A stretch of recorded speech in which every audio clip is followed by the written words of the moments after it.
If your child snores, there are several possible reasons, and there are treatments available to help with this problem. We spoke with Dr. Paul Lubinsky of Children's Hospital of Orange County, who explains the reasons children snore and what he recommends for treatment.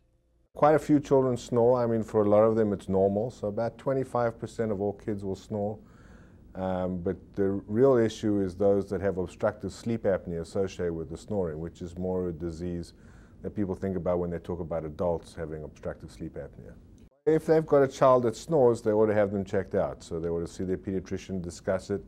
There's been a lot of education about this over the last few years, so most pediatricians are tuned into that, and family practitioners, and will ask about snoring and work their way through that.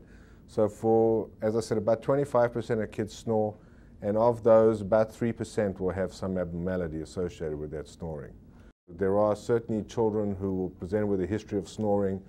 You want to examine them, see what the issues are. There's a strong correlation with obesity, particularly with the epidemic we have now with obese children. By far the commonest association, however, is just enlarged tonsils and adenoids, what we call tonsilloadenoidal hypertrophy. That doesn't always produce obstructive sleep apnea or even snoring, and we certainly see kids with what we call kissing tonsils, where they touch in the midline, and those kids breathe fine and don't have any problems, where others do. To treat the patient, usually the first line is going to be what we call a TNA, tonsillectomy and adenoidectomy. So by removing the excess tissue in their oropharynx, hopefully we can open up their airway sufficiently enough for them to be able to breathe. The bigger problem we're facing these days are the obese kids, and obesity is a very difficult problem to care for. It's an unusual symptom that's often missed. So again, when you're asleep, your respiratory muscles don't work as efficiently, you're lying on your back, particularly if you went to bed with a full stomach, it pushes up on your diaphragms.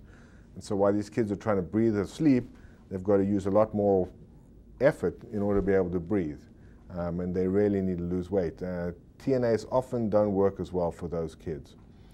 Certainly you look for other abnormalities, and there are a lot of new procedures that can be done for a lot of those things.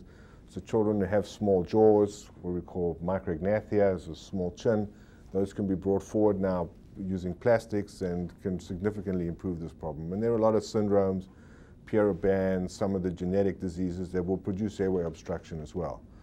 So those kids we recognize pretty early on and can definitely help out.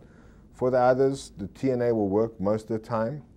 There's also CPAP or BiPAP, which are masks that fit on the face and then you breathe with them at night.